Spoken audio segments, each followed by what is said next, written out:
Halo sobat, selamat datang di channel MRF, singkatan dari Mas, review film, musik. Baiklah sobat, kali ini saya akan membahas film yang berjudul Skin Trade. Film yang resmi dirilis pada tanggal 17 Juni tahun 2015 yang lalu ini menceritakan tentang perdagangan manusia baik dari segi penculikan maupun dari segi jual beli secara ilegal. Oke lah, tanpa basa-basi langsung saja check it bro. Oke, cerita dibuka dengan seorang gadis desa yang ingin merantau di luar kota karena mendapatkan sebuah panggilan pekerjaan. Tapi setelah ketemu dengan bosnya, gadis itu malah disuguhkan minuman yang sudah dicampurkan obat bius. Kemudian setelah gadis itu pingsan, ternyata gadis itu dijual ke seseorang yang tujuannya untuk dijadikan wanita kupu-kupu malam. Sementara itu di kota Bangkok, kita diperlihatkan dengan detektif polisi yang bernama Tony Vitayakul. Dia menemui sekelompok perdagangan manusia yang tujuannya untuk membeli gadis muda. Tapi tiba-tiba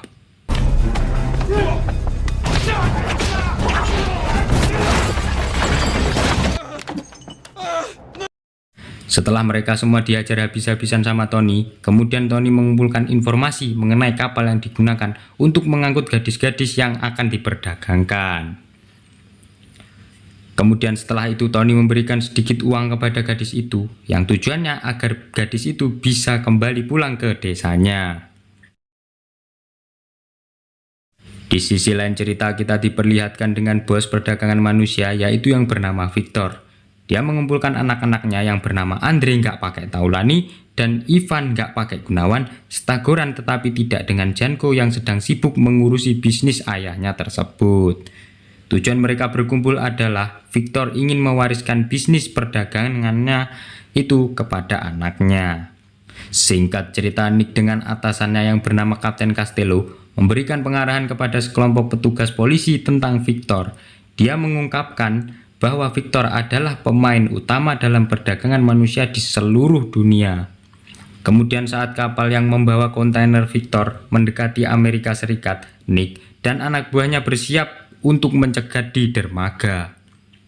Di sisi lain cerita, ketika kapal pengangkut perdagangan manusia telah tiba, Victor menemukan wanita yang diperdagangkan telah meninggal selama pengangkutan. Sebagai gantinya, maka Victor memberikan hukuman tembak kepada sopirnya tersebut. Tapi tiba-tiba ya, akhirnya Nick dan juga rekan-rekannya memberondongi markas Victor. Dan akhirnya baku tembak pun meletus saat polisi bergerak masuk.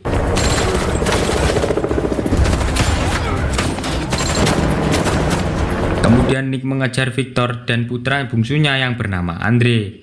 Tapi pada suatu titik ketika Victor dan Andre terpojok, disitulah riwayat Andre tamat akibat ditembak sama Nick. Setelah Andre koit akibat ditembak sama Nick, akhirnya Victor mau tidak mau harus dikepung dengan Nick dan juga rekan-rekannya. Singkat cerita, setelah Victor di dalam tahanan, dia tidak terduga ikut terlibat dalam kasus ini karena ada salah satu anggota dari Nick yang telah bersekongkol dengan Victor. Dan akhirnya Victor pun resmi dibebaskan. Di sisi lain cerita, kita diperlihatkan dengan Tony yang ada di sebuah klub malam yang tujuannya ingin menyelidiki tentang bos perdagangan manusia alias anaknya Victor yang bernama Janko. Dengan cara lewat bantuan cewek cantik yang bernama Min gak pakai plus. Dia adalah mata-mata kepolisian dan juga serta kekasih Tony itu sendiri. Tapi ternyata Janko di dalam lagi video call sama Goran dan juga Ivan karena mereka berdua memberitahukan kepada Janko bahwasanya ayahnya telah ditangkap dan serta saudara mereka yang bernama Andre telah koit akibat ditembak sama Nick. Kemudian setelah itu Min masuk dan mau syuting film enak-enak, tapi tiba-tiba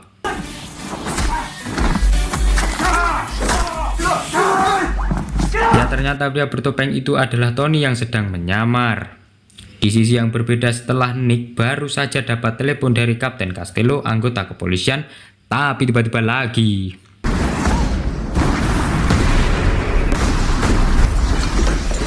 ya, orang yang membakar dan meledakkan rumah Nick adalah Goran dan Ivan yang ingin balas dendam karena kematian Andre. Tapi sayang sekali anak dan istri Nick harus jadi jaminannya.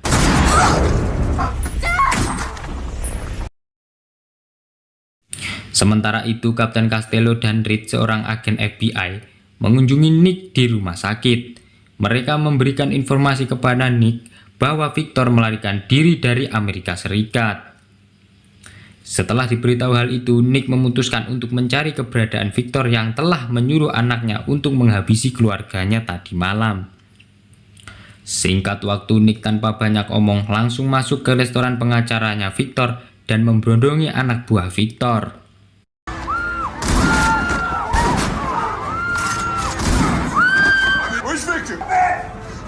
Setelah sudah mendapatkan jawabannya, Nick langsung membakar restoran tersebut.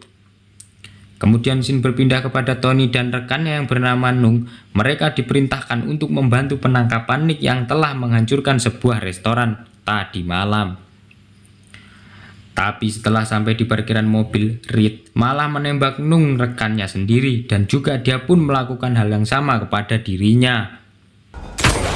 Setelah itu, Reed memberikan pistol itu kepada Nick yang sedang bersembunyi di balik mobil agar supaya Nick lah yang dituduh menembak mereka berdua.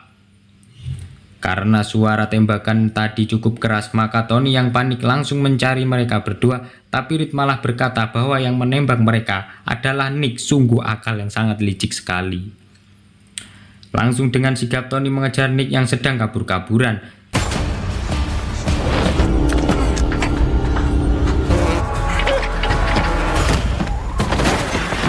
Setelah Nick berhasil ditubruk sama Tony, akhirnya aksi gelut pun terjadi.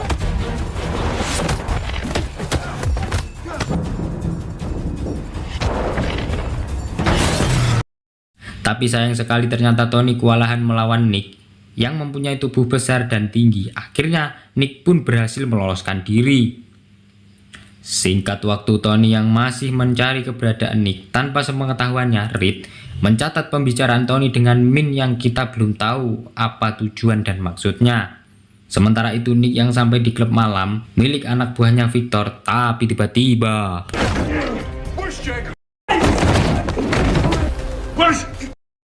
setelah berhasil menyiksa orang itu, Nick akhirnya mendapatkan jawaban di mana Janko berada. Tapi seketika itu juga Tony datang dengan Reed yang tujuannya untuk menangkap Nick. Tapi setelah Tony masuk ke dalam klub, namun tiba-tiba lagi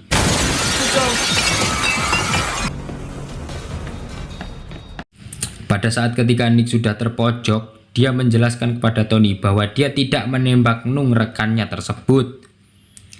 Namun pada saat ada momen yang tepat untuk Tony, dan akhirnya aksi gelut-gelutan pun terjadi.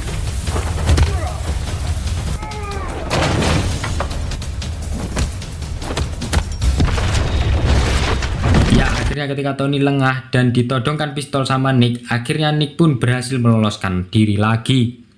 Setelah kejadian itu, Reed datang dan membantu Tony yang sedang terluka. Tapi Reed secara diam-diam malah mengambil HP Tony.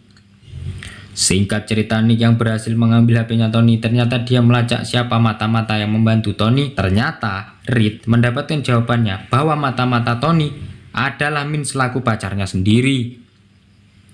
Kemudian scene beralih kepada Nick yang sedang mencari keberadaan Janko, yang tujuannya untuk mencari keberadaan Victor yang ada di mana. Tapi ketika Nick tak sengaja masuk ke sebuah ruangan, betapa kagetnya dia, ternyata tempat itu adalah gudang penyimpanan anak gadis yang akan diperjualbelikan. Dan tiba-tiba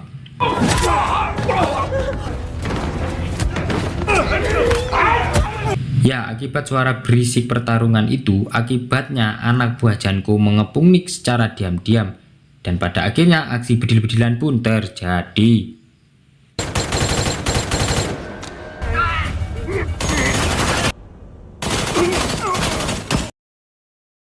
Bagus sekali, Janko yang ketakutan akhirnya dia pun melarikan diri tanpa memperdulikan anak-anak buahnya. Di tengah perjalanan ketika Janko ketemu sama Ivan dan Goran, malah Janko yang ditembak sama saudaranya sendiri. Sungguh gila sekali. Kemudian setelah Janko sekarat, Nick menanyakan di mana keberadaan Victor. Belum sempat dijawab sama Janko, Tony langsung datang dan menodongkan senjata. Tapi di situ juga Nick menjelaskan untuk kedua kalinya bahwa dia tidak menembak rekannya tersebut, melainkan yang menembak rekannya tersebut adalah Nick, rekan kerja teman Tony sendiri. namun tiba-tiba lagi.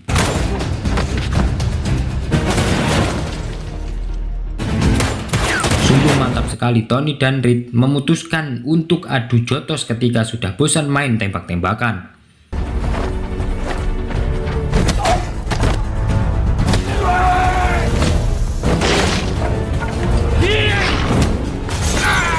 Lalu ketika Reed sudah lemas tak berdaya lagi, dia mengatakan sebenarnya bahwa dia telah bersekongkol dengan Victor, yang pastinya tujuannya ya kalau nggak uang ya apalagi coba. Karena Tony sudah kesal dengan pengakuan Reed, maka Tony memutuskan untuk menghabisi Reed. Setelah itu Nick yang berhasil mengetahui Victor yang ada di Kamboja, Nick memutuskan untuk kerjasama dengan Tony supaya bisa menangkap Victor baik dalam keadaan hidup maupun keadaan sudah koit. Pokoknya harus kena lah intinya. Singkat cerita, ternyata Min sudah disandra oleh Victor.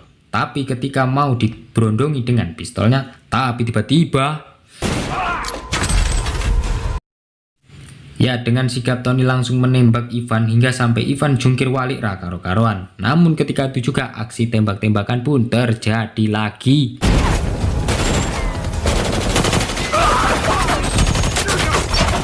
Tapi di tengah kekacauan itu secara mengejutkan Goran tiba-tiba menyandra Min, namun Min berhasil melepaskan diri dan akhirnya aksi gelut-gelutan pun terjadi.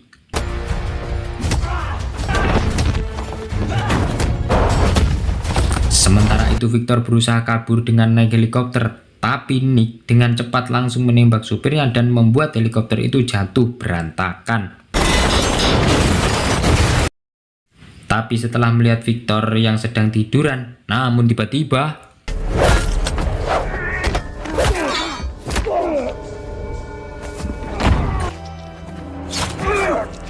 setelah Victor dicucuk perutnya ala wet mules, disitulah Victor berkata kepada Nick bahwa anaknya Nick masih hidup. Tapi setelah Nick bertanya di mana letak anaknya tersebut, langsung seketika itu juga Victor koit akibat penyakit wet mules yang dicucuk tadi. Setelah 1 bulan kemudian, Nick memberikan foto anaknya kepada Tony dan juga Min. Ya siapa tahulah mereka berdua pernah melihatnya lah intinya. Ya disitulah mereka berpisah. Tony memutuskan untuk hidup bersama Min yang entah mau nikah mau apalah, pokoknya intinya memilih jalan hidupnya sendirilah. Dan sementara itu Nick yang masih mendapatkan harapan bahwa anaknya masih hidup. Seketika itu juga Nick mencari keberadaan anaknya sendiri yang entah tujuannya mau kemana. Tamat ending yang sangat menyenangkan.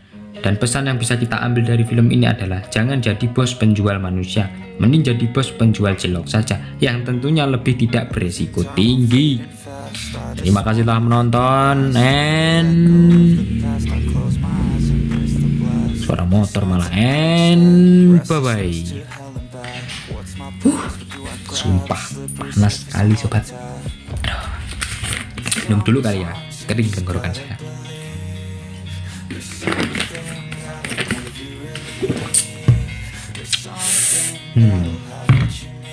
Rokoknya mana ya? Mampus nggak ada rokok. Udahlah. Apa ya? Bingung ngomong apa lagi nih. Udahlah pokoknya. Terima kasih ya yang sudah menonton. Kalau belum subscribe ya subscribe dulu lah supaya nggak ketinggalan setiap saya ada video-video terbaru ya. Pokoknya terima kasih telah menonton, and yes tadi udah buktiin ya bye-bye. Sometimes you just gotta